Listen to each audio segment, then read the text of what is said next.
Hi everyone, this is Aaron for Zolotech, and we're going to take a look at iTunes Match. iTunes Match has been available in beta for some time now, but has not been made available to the public until more recently, so I was unable to talk about it. It's about a $25 a year service, $24.99 or so, and provides you with all of your music stored in the cloud, and it allows you to sync between multiple devices, such as your iPhone, iPad, iPod Touch, and other MacBooks that you might have, or iMacs, any Mac computer, and Windows as well. So let's go ahead and open up iTunes. Here's iTunes. Let me go ahead and make it full screen. And the first thing you'll notice is I have all of these different little icons here, and that's because I'm already signed up for iTunes Match.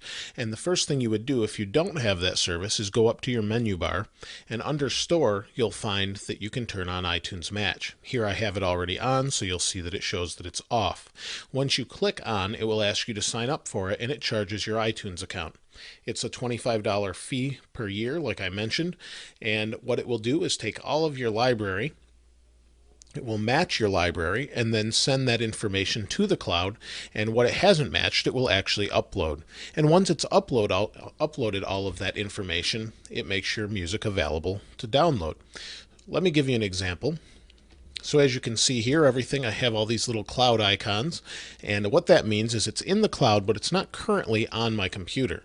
If I want to make that available on the computer, I can simply click and download. So here I have one that's downloaded already from Anne Berlin, and you can see the icon is not there. If I want to download this song from Anne Berlin, I simply click download, and it will download that to my computer. Now it downloads that in 256 kilobit per second AAC, and it's pretty good quality.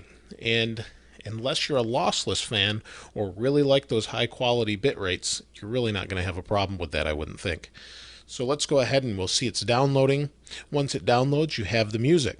If you quit or cancel the service at the end of a year, you still get to keep the music, and I'll show you what that file type looks like, and how to download things as well if you already have a lower bitrate and want to up your bitrate to the 256. So as you can see, it's just about done downloading. If I right click on the file or control click, I can go ahead and get info, and once I get the info, it'll tell me that it's a matched AAC audio file. You can see the size is fairly significant, so it's a pretty good quality. It is a longer song as well, but it does say matched AAC audio file, and it tells that it was purchased by me and the account, and it shows that it's purchased and I'm legal to listen to it, and so on. Let's go ahead and click OK. Now, say I had a lower bitrate song. What I would do is to replace it with a higher bitrate, I would simply right click, delete that song or songs, and when it does that, it's going to ask you, do you want to delete it from the cloud? You don't want to check this box, and you just want to delete the song. Move it to trash, and the little cloud icon appears again. Once you click the cloud icon, it will download in the higher bitrate of 256 kilobits per second, and you'll have the higher bitrate file. And you can do that for every single song that's been matched. Now, in many cases, people have said they have a little cloud, but it's got a little X through it or a cross through it. One thing you want to do with iTunes Cloud is simply go to the top, go to your View, and then go to your View options. I don't know why this isn't turned on by default, but I find it very helpful. So what you want to do is go ahead and click on iCloud Status and click OK. And over here you can see it magically appears, and we have matched and purchased. And so in this case, I actually purchased this from the iTunes store some time ago, quite a while ago, or these were matched. I purchased this album, again matched, and so on all the way down. Now it will show you I did pass that. Here it is. These were uploaded. It wasn't able to find them for whatever reason, so it uploaded those. So these are available only in the bitrate that I uploaded them in. Let's go ahead and scroll down. You'll see more purchased and matched and so on all the way down. And occasionally you'll run into one that actually has a little slash through the cloud. And usually that means that it is a duplicate. But the only way to really know what that slash is for is to have the iCloud status on that I showed you how to turn on earlier. So without that, it's a little bit tricky to do. So really that's all there is to iTunes Match. But it's very simple, but there's those few little things they just don't tell you. So if you want the higher bitrate songs, you delete what you have already, but don't delete it from the cloud. and then you simply download it. So overall, I think the service is pretty great. What you find initially is that the album artwork doesn't work that quickly for whatever reason. And as you can see, you have a little inconsistencies here and there. There are some bugs with it.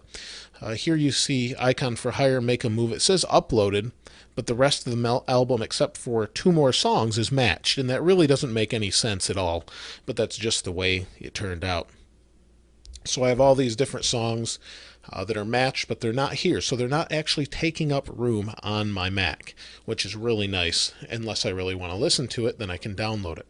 Now, some of the issues I have run into, and it may be related to the beta, was I had an issue with my iPhone itself showing these misorganized or not organized properly. You can see this is the Last Samurai soundtrack, Chronicles of Narnia soundtrack, and what you would see is that this might be under, instead of being under Harry Gregson, I think that's Williams. Yes, Harry Gregson Williams. You may find this under a Z or perhaps an A, and it doesn't really make any sense, but that's where you would find it. If you've run into that issue on your iPhone or your iPod Touch or even your iPad, what you need to do is plug that iPhone or device into your Mac or whatever you have originally synced it with, and delete the songs off of the iPhone. And once you put on whatever you want next, it will turn back just like this, how you're seeing it here, in the proper order, and everything should work properly. I had to do that on both my iPhone and my wife's iPhone. We had the same issue, and I'm not sure if that's due to the beta, although she never used the beta. I found that I lost my hard drive on this computer and replaced it, and then had a little bit different song list that was uploaded, but also grabbed this music as well. And for whatever reason, it messed it up. So right now it's working properly. It works great. These are all playable. Due to copyright reasons, I can't play any of the songs, but I think you get the idea. And the service is really handy. It's a little bit different than what Google offers as far as having to upload all of your songs. And the one thing is not really mentioned per se, but what it does is match your songs that you don't have legally, although I purchase all my songs and do have all legal music. If you did not, it does make it legal to listen to. I'm not sure how they negotiated that deal, but this assumes you purchased or ripped all of your CDs. So if you drag in that CD, you'll be able to match it and download a higher bitrate. So if you have that situation, that may be beneficial to you. However, I wouldn't advise stealing music. I would advise purchasing the music if you want them to make more music, because if you like the music, you definitely should buy the music. If you have any questions or you've run into any oddities like I've explained, please go ahead and comment on the video below. I like to hear what other people have to say about that and maybe something I missed. It would be great to hear what you have to say, and so we can advise other people on how to fix whatever problems they might have.